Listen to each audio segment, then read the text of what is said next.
రీతిగా తన శిష్యులతో మీరును ఈ లోకం నాకు వెలుగై ఉన్నారు. ఆమేన్. అందుకోసం ప్రతిదీ కూడా దేవుని వాక్యము ఎలాంటి వ్యక్తికైనా తెలివితేటల్ని ఇచ్చేదే దేవుని యొక్క వాక్యం. హల్లెలూయా. దేవుని స్తోత్రం. 14వ వచనం చదువుదాం. మత్తయి సువార్త 5వ అధ్యాయము 14వ వచనము చదువుదాం. మీరు లోకం నాకు వెలుగై ఉన్నారు. కొండ నుండి పట్టణమును మరిగై ఉండనేరదు. హల్లెలూయా. దేవుని స్తోత్రం. మనమట ఈ లోకానికి ఎలాగా కనిపిస్తున్నామట, ఏమై ఉన్నాము? వాక్యం చదివారా? ఇంకొకసారి చదవండి. హల్లెలూయా. ఎవరట ఈ లోకం నాకు వెలుగై ఉన్నారట? ఇప్పుడు దాకా దేవుడు ఒక వాక్యంను విన్నాము. దేవుడు ఈ లోకానికి వెలుగై ఉన్నాడు. ఎవరైతే జీవవాక్యం అనే ఆ వెలుగు అనే ఆ వాక్యాన్ని కలిగి ఉన్నారో వారట ఈ లోకానికి ఏమై ఉన్నారు? వెలుగై ఉన్నారు. అందుని బట్టి ఈ వెలుగుగా మనం ఉండాలంటే ఏం చేయాలి? దేవుని మాటలు వినాలా? దేవుని యొక్క వాక్యం చదవాలా? దేవుడితోనే ఉండాలి.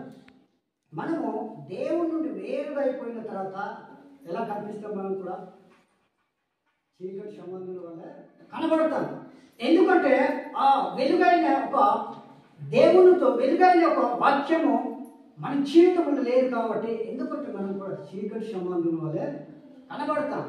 ఎప్పుడైనా నీవు ప్రత్యేకంగా నీవు ఎక్కడ వెళ్ళినప్పుడు కూడా దేవుని నట్టిగా నమ్మినటువంటి నిన్ను ఏమంటారంటే పక్క వ్యక్తి, నీతో మాట్లాడుతున్న వ్యక్తి నేను గుర్తుపట్టాలి. ఎందుకంటే నీవు లోకానికి వెలుగై ఉన్నావు. హల్లెలూయా. దేవుని స్తోత్రం.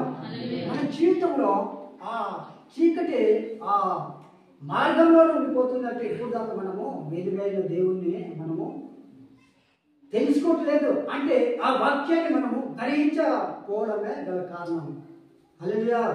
మీకు చెప్పాను, మనం ఎన్ని దినములు ఆరాధనలు ఇలాంటి ఆరాధనకి వచ్చినా నువ్వు దేవుని వాక్యాన్ని నీ జీవితంలో ఉంచుకోకపోతే, దేవుని యొక్క వాక్యాన్ని నీ హృదయంలో ఉంచుకోకపోతే మన జీవితం ఎప్పటికీ కూడా ఏమవ్వదు, మారదు. ఎందుకు మారదంటే నిన్ను మార్చేవాడే దేవుడు. ఇదొక విన్నాము కదండి. నువ్వు నేను కూడా ఎలాగ ఉండాలంటే దేవుని యొక్క వాక్యాన్ని జాగ్రత్తగా చదవడం, దేవుని యొక్క వాక్యానికి అర్థవంతంగా చదివేటప్పుడు అందరూ బైబిల్ చదువుతున్నారా? చదివేవాళ్ళు బైబిల్ చదువుతున్నారా? మరి చర్చికి వచ్చి ఈ విధంగా ఆ విధంగా ఉన్నాడంటే దేవుడు ఎవరు కాదన్నాను? ఫస్ట్ మనిషే కాదు, నా సహోదరుడు కదా, లేకపోతే నా భార్య కదా, నా కొడుకు కదా అనేసి మనిషిలాగా నిన్ను ప్రేమించి వెళ్ళిపోయేవాడు కాదు. ఎందుకంటే తన మాటల ద్వారా నేను ఆయన హెచ్చరిస్తూ ఉన్నాడు. నీవు ఏ వెలుగునైతే నువ్వు కలిగి ఉన్నావో నీ జీవితం కూడా ఈ లోకానికి వెలుగుగా ఉండాలన్నదే దేవుని యొక్క కోరిక. ప్రియులారా, మన జీవితం మారట్లేదంటే గల కారణం ఏంటంటే మనం చేసే పొరపాటు. నీ బ్రతుకు మారట్లేదంటే నువ్వు చేసే పొరపాటు, దేవుని పొరపాటు కాదు. నిన్ను దేవుడు పిలిచిన నా దేవుడు ఆసామాస దేవుడు కాడు. హల్లెలూయా. అందుకోసము ఎవరైతే వెలుగైన ఆ వాక్యాన్ని కలిగి ఉన్నారో, వెలుగైన ఆ వాక్యం ప్రతి దినము వారి జీవితంలో అప్లై చేసుకుంటున్నారు, వారు జీవితం ఏ విధంగా ఉంటాయంట? వెలుగుగా మార్చబడతాయి. మనము చనిపోయిన తర్వాత వెలుగుగా మార్చబడతామంటే నీ బ్రతికిన కాలంలో దేవుడు చెప్తున్న విధానము విడిచిపెట్టిస్తున్నావు. నువ్వు బ్రతికిన దినములో దేవుని యొక్క వాక్యాన్ని పక్కన పెట్టిస్తున్నావు కదండి. ఒక ధనవంతుడి గురించి మీ భాషలో చాలాసార్లు బోధించి ఉన్నారు. అయ్యా నాకు ఒక అవకాశం ఇవ్వు, నా సముద్రం 5 ఉన్నారయ్యా, వారికి ఇక్కడే భయంకరమైన నరకం ఉంది అనేసి నేను వారికి వెళ్ళి చెప్పి వస్తాను అంటే అక్కడే పడిపోయినప్పుడు రాగలమా? ఈ లోకాన్ని విడిచిపెట్టి వెళ్ళిపోయిన తర్వాత మరలా ఈ భూమి మీదకి రాగలం? ఒకసారి ఆలోచించండి. నీ బ్రతికిన కాలం ఎవరి కొరకు బ్రతుకుతున్నావు అనేది పాయింట్.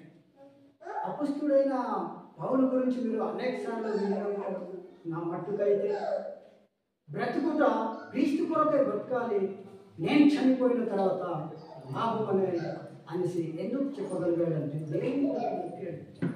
మనం ఆదివారం ఆరాధనకి వస్తున్న వాక్యం వింటున్నాము, పరిశుద్ధ లేఖనంలో ఉన్నాడు, మనం ప్రయోజనం లేదు.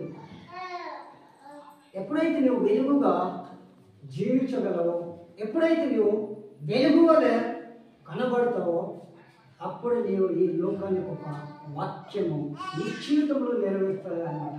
నీవు ఈ లోకానికి వెలుగుగా ఉన్నావు. మీరు ఈ లోకంలో మీరు వెలుగై ఉన్నారు కదండి. వెలుగు కలిగిన దేవుడే, నీతిమంతుడే, పరిశుద్ధుడే మనల్ని చెప్తూ ఉన్నాడు. మీరు ఈ లోకానికి ఏమై ఉన్నారు? వెలుగై ఉన్నారు. అందుకోసం ప్రియులారా, నేను ఒక విషయం చెప్పి ముగించడానికి ఇష్టపడుతున్నాను. హల్లెలూయా, దేవుని స్తోత్రం. కలిగి ఉన్న వ్యక్తి ఏ విధంగా ఆ సమయ విషయంలో స్టడీ చేస్తాడంటే, నేను ఆ ఫలాన్ని, ఆ చావుని నేను పొందుకోవాలి అని ఆలోచన